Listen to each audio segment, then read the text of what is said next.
Ladies and gentlemen, good morning. Western civilization, and the United States in particular, is at risk. I say this because this is exactly what happened to my country 45 years ago. Iran, you might say, was the testing grounds for what my late father called the unholy alliance of the red and the black, radical Marxism and radical Islamism. These two ideologies converged not to create, but to destroy. Indeed, to destroy the very notion of Iran.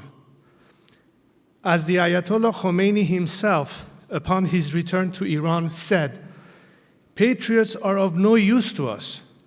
We need Muslims. Islam is opposed to nationalism, because nationalism means we want a nation, nationhood, and not Islam." He quickly put his ideology into action. Our National Consultative Assembly became the Islamic Consultative Assembly.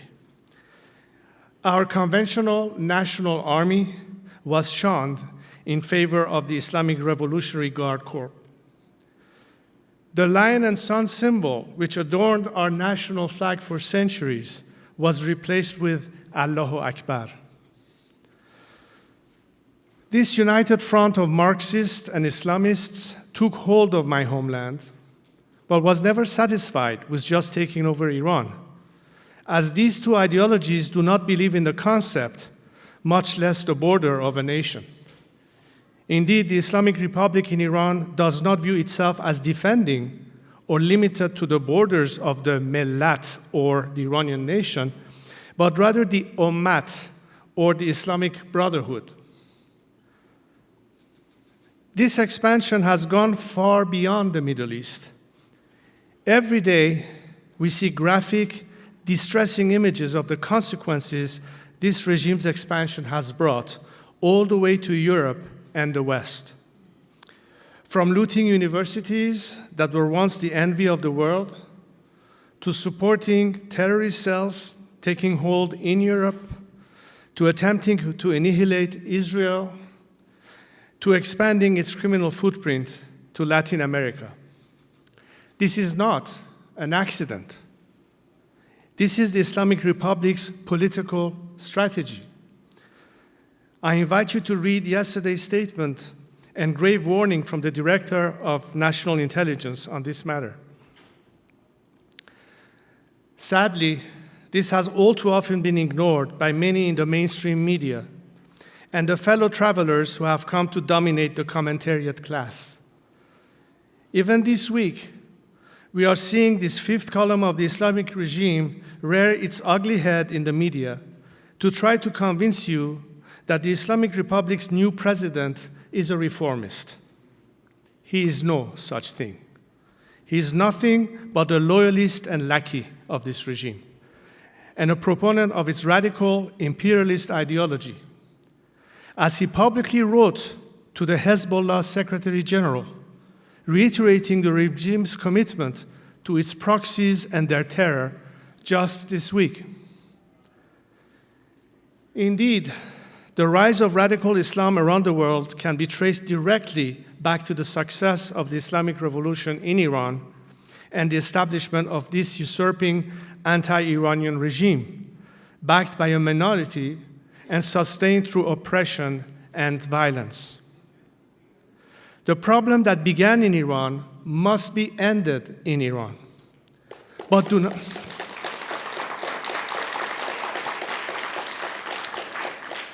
do not mistake this as a war between Iran and the West, nor a call for one. It is neither.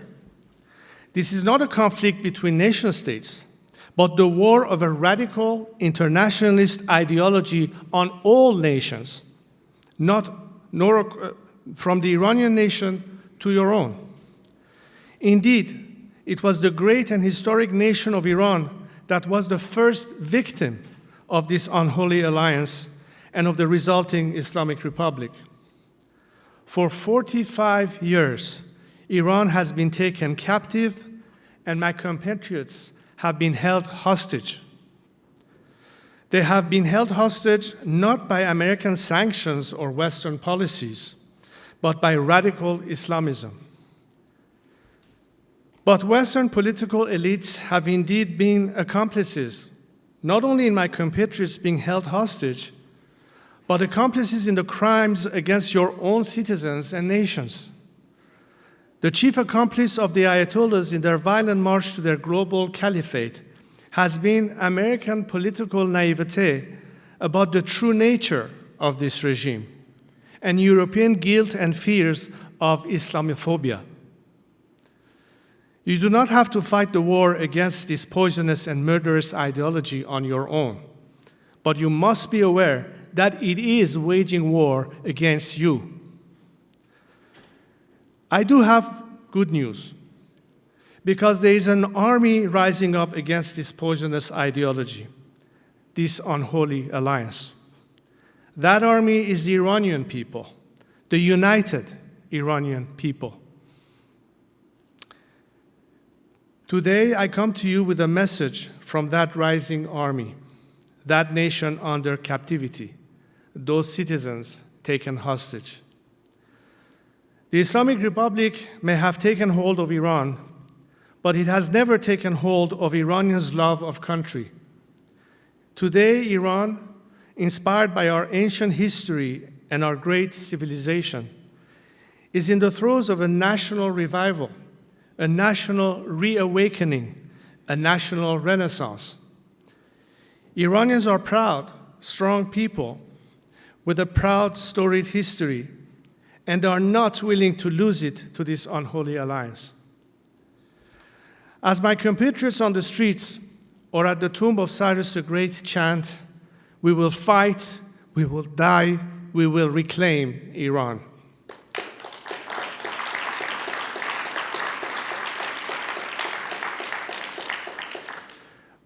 But there are those who stand against them. There are global interests who would rather see the Islamic regime in Iran stay in power. They are making too much money, taking too much advantage, or perhaps it's simply too convenient. I know this because I've had powerful men, wealthy men, well-connected men tell me to stop the fight, to give up the effort, because they have grander global plans at work. Some want to keep the regime in place forever. Some want to light the country on fire so that out of its inevitable explosion, they can create statelets over whom they can play the role of benefactor, master, or God. But I will not stand for this, and I will not give up, for my compatriots deserve better.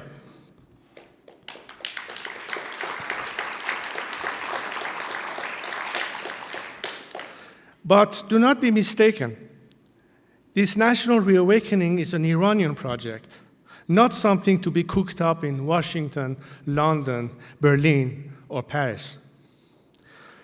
So why am I here with you today? I am here with a message from my compatriots, a message from the Iranian nation.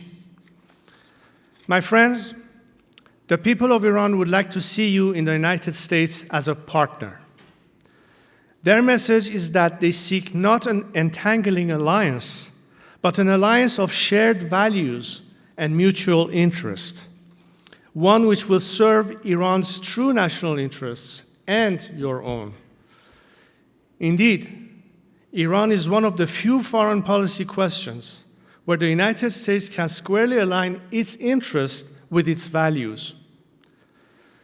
While its dictator has attempted to brainwash Iran's youth with daily calls of death to America, my compatriots take to the street and say, death to the Islamic Republic. And our enemy is right here. You lie when you say it's America.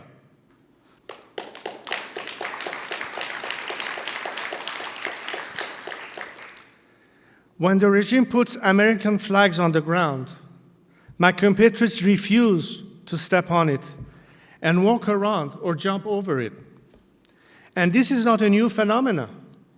Iranians are the only people in the Middle East who poured onto the streets on September 11th, 2001, to mourn alongside you and to stand with you.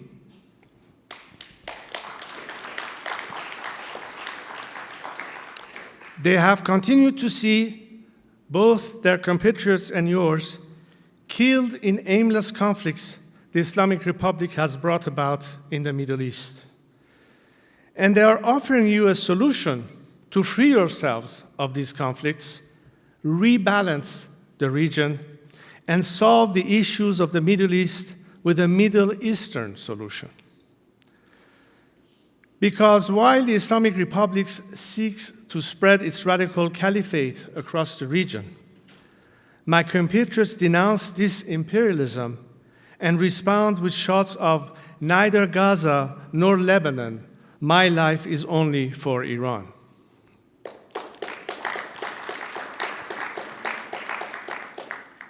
They are tired of having their once radiant country run like a radical cause.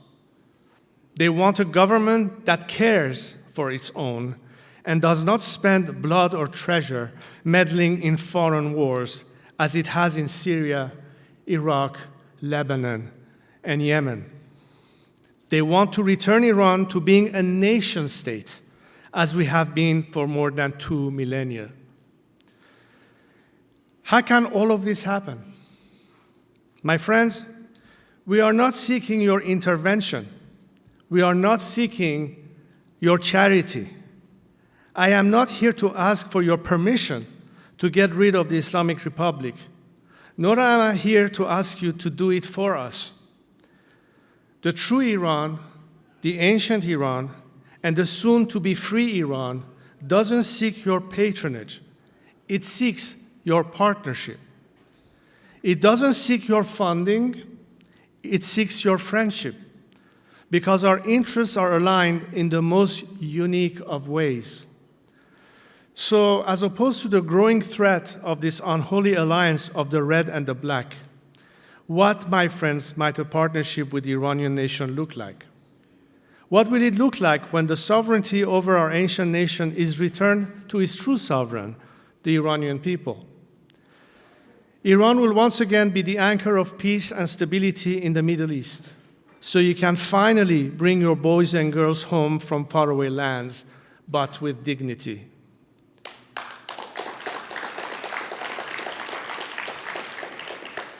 Iran will once again be the center of prosperity in the region and a safe haven for foreign investment, not foreign aid.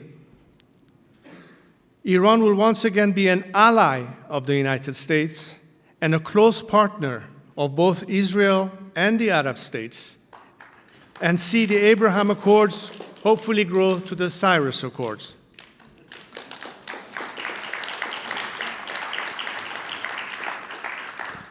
Iran will once again be the engine of progress, the defender of freedom and righteousness, not the spreader of terror and evil. You notice I say once again, because this is nothing new. This is the type of relations our two nations had before, particularly under the leadership of my father and President Nixon. Then, Iran sought peace and productive relations based on mutual interest with all nations. We were friends with America and its European allies. But we also maintained a balanced foreign policy by having stable, cordial relations with the USSR and China. We worked with both India and Pakistan. We had relations with both Israel and the Arab states of the Persian Gulf. Iran kept the peace in the Middle East, and we can help to do so again. But what is missing? What has prevented this until now has largely been an American policy on Iran, guided by intellectual naivete, based on the false premise that you can change the behavior of those who believe in such a radical ideology. But this is not a conflict between nation states, but against a radical, destructive ideology that cannot be negotiated with. This ideology cannot be reasoned with. It cannot be changed. There is no better deal to be made. It must be defeated, which is exactly what my compatriots have been fighting for. Perhaps some of this makes you wary. I know. It should. Some conversations like this in decades past have led your political leadership down the wrong road. In Afghanistan, when 70% of the country's post-Taliban tribal parliament wanted to restore the constitutional monarchy of Zahir Shah because his people saw him, even in his old age, as a symbol and source of national unity, the American administration denied this national claim and this sovereign right. By forcing an inauthentic Western construct on a society with its own traditions, norms, and means of governance, the result was corruption, chaos, and collapse of the state.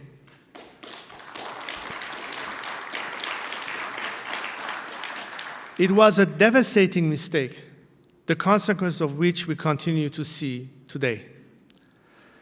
This did not achieve security for America, nor was it successful in defending your values. Today, terrorist attacks are once again launched from Kandahar, and women are once again enslaved in Kabul. Because although America's aims may have been well-intentioned, the failure to listen to Afghans led it down a road to hell, paved with those very same good intentions. Only a few years later, in Iraq, Washington's political elite's arrogance and ignorance subjugated Iraqi national interest and sovereignty to small-minded sectarian interests that not only failed to unite the country, but further divided it. Citizens of Iraq were forced to see themselves not as Iraqis first and foremost, but as members of their religious sect, their ethnic group, or their clan, before seeking themselves as co-equal citizens of their nations. And let us not forget that all of this was brought about with military force. Let me make myself clear. That mistake should not be repeated in Iran, and I will not stand for those radical few who might advocate it, Iranians or Americans.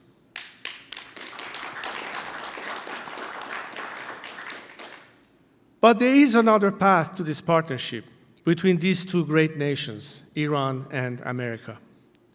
A path that rejects appeasement of the radical Islamists who have taken Iran hostage and are taking their war to you, right here on American soil. A path that rejects war and the imposition of inorganic Western construct on a proud and ancient nation. This new path, this third way, requires maximum pressure on the Islamic Republic and maximum support for the Iranian people. Iranians are not seeking a handout. They do not want you to change their regime for them.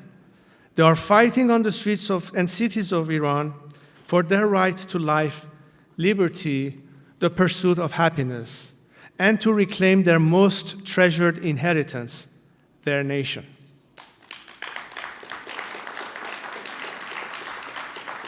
What they want is for you to stop emboldening their captors and killers by sending them billions of dollars. And as opposed to bring about peace through strength, bringing about chaos through weakness and appeasement.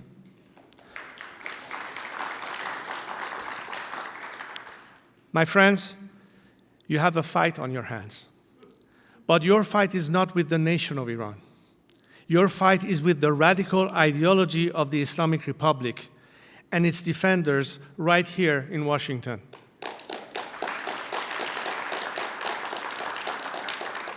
But you are not alone in that fight, because it is the same fight Iranians are fighting every day on the streets of my country. In the fight between the Islamic Republic and Iran, my compatriots have chosen to step forward, to accept the call of history, and fight to reclaim their nation. So have I, and I hope you will join us. For as Burke said, when bad men combine, the good must associate, else they will fall one by one.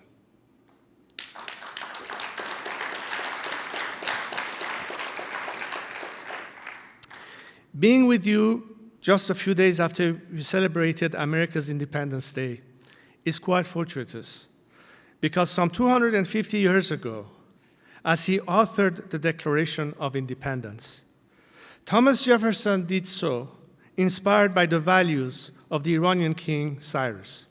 Iranians have never forgotten this connection, and today, as they fight not to create, but to liberate their nation, they are inspired by your struggle for freedom and love of country. Our two great nations share this special bond. Great civilizations, true nations, never remained subjugated. And we Iranians will reclaim our country. As this eventuality becomes a reality, be with us in this fight, not as our patrons, but as our partners, not as our founders, but as our friends. For our battle is won. Thank you.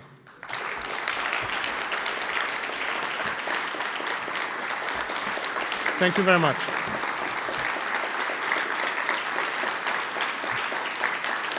Thank you so much. Thank you.